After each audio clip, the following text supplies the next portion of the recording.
யாரும் வரமாட்டார்கள் என்று கூறிய நேரம் தோலுரிக்கின்ற குஷ்பு அவர்கள் இங்கே வந்திருக்கிறார்கள். இப்படி அத்தனை பேரும் சேர்ந்த பொழுது நிச்சயமாக பாரதிய ஜனதா கட்சி பாராளுமன்ற தேர்தல் மட்டுமல்ல சட்டமன்ற தேர்தலிலும் இந்த தாமரை மலரும் மலரும் என்று கூறி விடைபெறுகிறேன். நன்றி, வணக்கம்.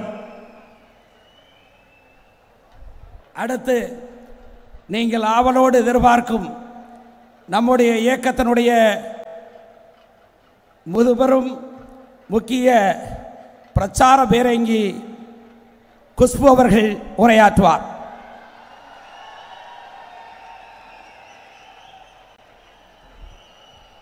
பாரத் மாதா கி.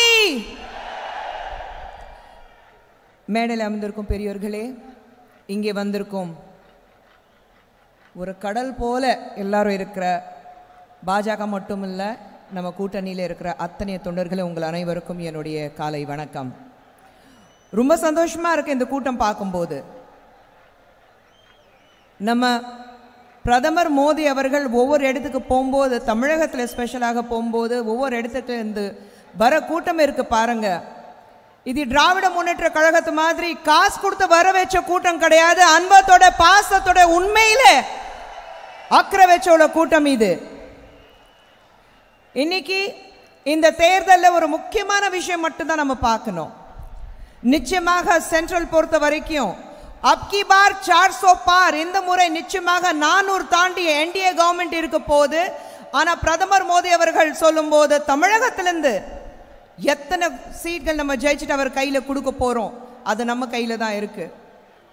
இன்னைக்கு பாஜக பார்க்கும்போது அத்தனை பெரிய தலைவர்கள் மேடையில் இருக்கிறாரு. இபிஎஸ் அவர்கள் இருக்கிறாரு, சரத்குமார் அவர்கள் இருக்கிறாரு, ஏசிஎஸ் அவர்கள் வர போறாரு, டிடிவி அவர்கள் இருக்கிறாரு, மற்ற கட்சியிலிருந்து எல்லாரும் வந்துட்டு இருக்காங்க. டிடிவி தினகரன் அவர்கள் வந்துட்டு இருக்கிறாரு.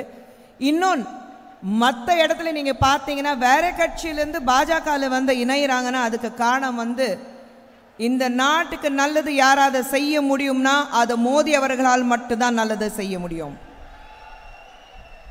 ஒரு கூட்டணியில இந்தியா பிளாக் நான் சொல்லிட்டு ஒரு கூட்டணி, அந்த கூட்டணியில பிரதமர் மோடி அவர்கள் பார்த்துட்டு அவருக்கு குடும்பமே இல்லைன்ட்டாங்க.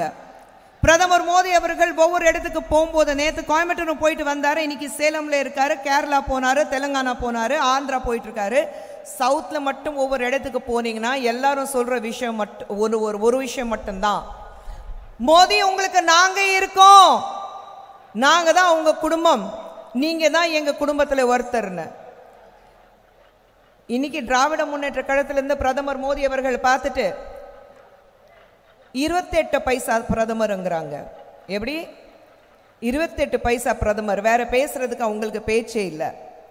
நான் சொல்றேன், தமிழகத்துக்கு 2,80,000 லட்சம் கணக்கான ஒரு நல்ல திட்டங்கள் தமிழகத்துக்கு பிரதமர் மோடி அவர்கள் கொடுத்திருக்கிறாரு கடந்த 10 ஆண்டுகள்ல. இவ்வளவு வருஷமாக நீங்க காங்கிரஸ் கூட்டணியில் இருந்தீங்க, இதே திராவிட முன்னேற்ற கழகத்தை பார்த்து திரும்பி கேட்கணும். மரியாதைக்குரிய மன்மோகன் சிங் அவர்கள் ஆட்சியில் இருக்கும்போது எத்தனை லட்சக்கான ஒரு மதிப்புள்ள நல்ல திட்டங்கள் உங்களால இங்க கொடுக்க முடிஞ்சது, கொஞ்சம் உங்களால பட்டியல் எடுத்து சொல்ல முடியுமா? இன்னைக்கு தமிழகத்தில் பார்த்துட்டு பிரதமர் மோடி அவர்கள் எதுவுமே செய்யலன்னு சொன்னாரு. ஆனா இந்த முறை இந்த தேர்தலில் ஒரு தமிழகத்தில் வாழ்ற அத்தனை பேர் தமிழ் மண் மேலையும், தமிழ் மொழி மேலையும், தமிழ் மக்கள் மேலையும், தமிழகத்து மேலையும் வச்சிருக்கிற ஒரு அக்கறை பாசம் உள்ள ஒரு நம்மளுடைய மதிப்புக்குரிய நரேந்திர மோடி அவர்களுக்கு இங்கிருந்து ஜெயிச்சுட்டு நிச்சயமாக நிறைய பேர் ஒரு எல்லாரும் பிரமிச்சு பார்க்குற அளவுக்கு அத்தனை பேர் இங்கிருந்து பாராளுமன்றத்துக்கு அனுப்ப போறோம், அது உறுதி. ஒரே ஒரு முறை ஏன் கூட சொல்லுங்க, மீண்டும் மோடி வேண்டும், மோடி மறந்துடாதீங்க. இந்த தேர்தலில் ஒரே ஒரு கோஷம் தான் இருக்கும், வேண்டும் மோடி, மீண்டும் மோடி, மீண்டும் மோடி, மீண்டும் மோடி. மறந்துடாதீங்க, இந்த தேர்தலில் தாமரை நிச்சயமாக மலரும். பாராளுமன்றத்திலிருந்து இங்கிருந்து நிறைய பேர் போக போறாங்க. அத்தனை பேருக்கு முன்கூட்டியே நான் வாழ்த்து தெரிய வைக்கிறேன். உங்ககிட்ட பேசுறதுக்கு இந்த வாய்ப்பு கொடுத்ததுக்கு நன்றி, வணக்கம்.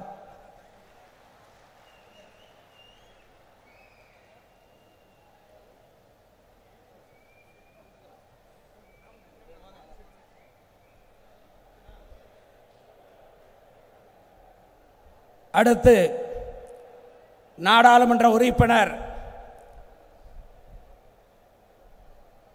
எஸ்ஆர்எம் கல்வி நிறுவனத்தினுடைய தலைவர், போற்றுதலுக்கும் பாராட்டுதலுக்கும் உரிய ஐயா பாரிவேந்தர் அவர்கள் உங்களிடையே உரையாற்றுவார்.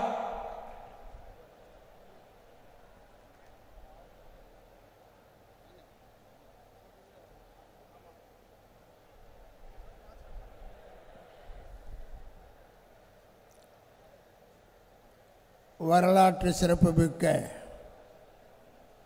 இந்த மாநாடு நடக்கிற இடம் சேலம்.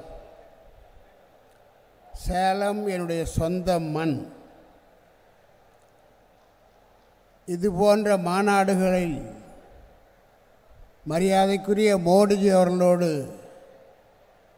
நான் பல மேடைகளில் பங்கேற்றிருக்கிறேன். 2014 முதற்கொண்டு மரியாதைக்குரிய மோடி அவர்களும் நானும் குறைந்தது 10 மேடைகள் ஒன்றாக இருந்து பேசியிருப்போம். ஆனால் என்னை பொறுத்தவரை இது என் ஊரில் நடக்கிற மாநாடு. உழைப்பாளிகள் வாழ்கிற இந்த சேலத்தில் மரியாதையை என்றும் விட்டுவிடாத இந்த சேலத்தில் கடுமையான உழைப்பின் மூலமாக தன்னுடைய வளத்தையும் நாட்டையும் வளத்தையும் பெருக்கி கொண்டிருக்கிற இந்த சேலத்தில் நடக்கிற மாநாடு எனக்கு உள்ளபடியே பெரிய மகிழ்ச்சியை தருகிறது.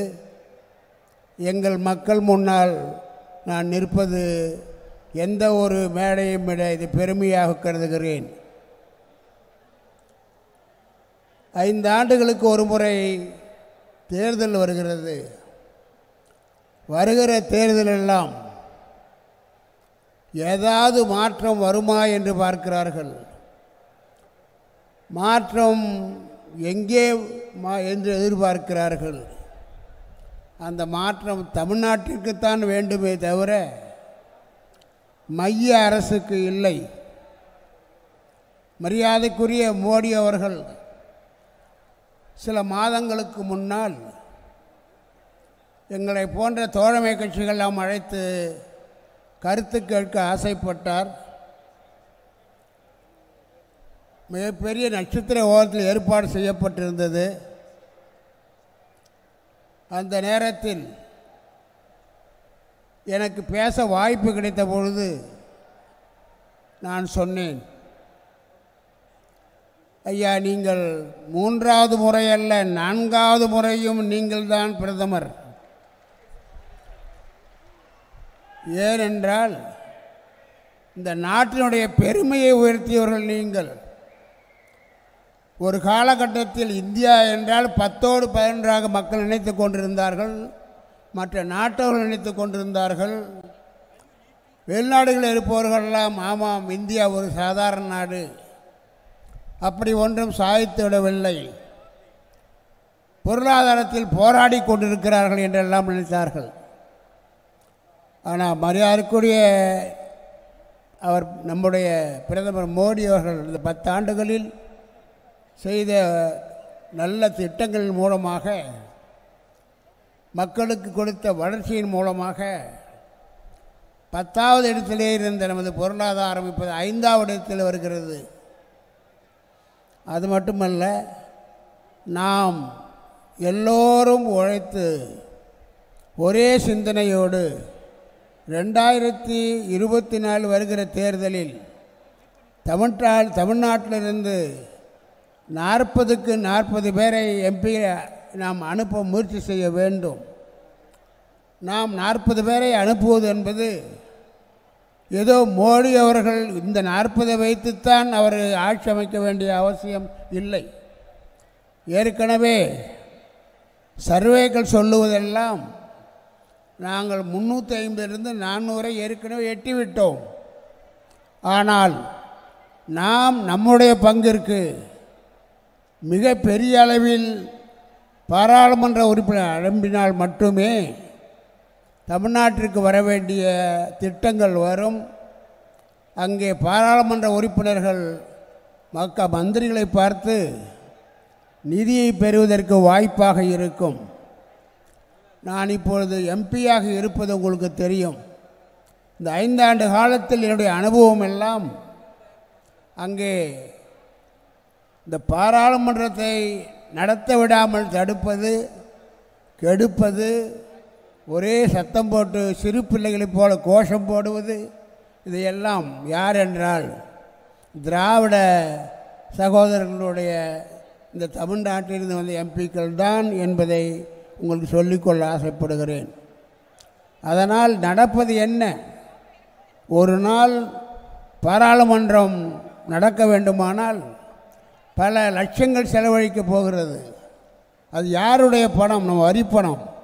ஆனால் பாராளுமன்றம் நடத்த விடாமல் தொடர்ந்து பந்த்கரோ பந்த்கரோ என்று சொல்லி இன்றைக்கு நம்முடைய வரிப்பணம் வீணாகிற வகையில் நமக்கு வரவேண்டிய திட்டங்களை எல்லாம் கெடுத்து குட்டிச்சவர் ஆக்கியவர்கள் இந்த திராவிட பெருமக்கள் தான். அந்த வகையில் நாம் நம்முடைய தமிழ்நாட்டிற்கு நல்ல திட்டங்கள் வர வேண்டுமானால், வளர்ச்சி வர வேண்டுமானால், தமிழ்நாடு மேலும் உயர வேண்டுமானால், தொழிற்சாலைகள் வர வேண்டுமானால், வேலை வாய்ப்புக்கு வர வேண்டுமானால் நாம் மைய அரசோடு ஒத்துப்போக வேண்டும். ஆனால் தமிழ்நாட்டை பொறுத்தவரை நாங்கள் எதிர்ப்பது தான் எங்கள் வேலை. அதற்கே மக்கள் எங்களை அனுப்பியிருக்கிறார்கள். ஆகவே நான் எதிர்த்து கொண்டே இருப்போம். அதை பார்த்து மீடியாக்கள் எல்லாம் பாருங்கள் பாருங்கள், தமிழ்நாட்டிலிருந்து வந்திருக்கிற எம்பி எல்லாம் எப்படி எதிர்க்கிறார்கள் பாருங்கள் என்று சொல்லுகிற பொழுது அதன் மூலமாக அந்த கட்சியும் அங்கே இருக்கிற எம்பிக்களும் வெளிச்சத்திற்கு வர வேண்டும் என்ற ஒரே காரணத்திற்காக எதை செய்தாலும் எதிர்த்து கொண்டிருக்கிறார்கள். திராவிட சகோதரர்களை உங்களை சொல்லிக் கொள்ளுவேன், உங்கள் கட்சி என்பது ஒரு சிறு அங்கம்தான் தமிழ்நாட்டில். ஆனால் தமிழ்நாட்டுக்கு வர வேண்டிய வளர்ச்சி திட்டங்களை தடுப்பது உங்களுக்கு உரிமையும் இல்லை. இனிமேலும் தமிழ்நாட்டு மக்கள் அதை விடமாட்டார்கள் என்பதை புரிந்து கொள்ள வேண்டும். ஆக நீங்கள் வருகிற 2024 தேர்தலில் வாக்களிக்க செல்கிற பொழுது தாமரைக்கு மட்டும் வாக்களித்தால் தான் பயனுள்ளது என்று அறிய வேண்டும். அல்லாவிட்டால் நீங்கள் போகவும் வேண்டாம், ஓட்டு போடவும் வேண்டாம். இங்கே பக்கத்தில் குப்பை தொட்டி இருந்தால் அதில் போட்டு போயிடுங்க. ஏனென்றால் என்னுடைய அனுபவத்தில் சொல்லுகிறேன். நான் ஏதோ பெரிய எம்பி பெருசுன்னு நினச்சேன், பார்த்தா அங்கே போனால் இந்த மாதிரி ஒரு கொடுமை தான் நடக்கிறது. ஆகவே மக்களே, இந்த முறை ஒரே நோக்கத்தோடு கருத்தோடு உங்கள் அத்தனை பேர் வாக்குகளும் தாமரைக்கு செல்ல வேண்டும். தமிழ்நாட்டிலிருந்து பல எம்பிக்கள் கொடுக்க வேண்டும் என்பதை கேட்டுக்கொள்கிறேன். நன்றி, வணக்கம்.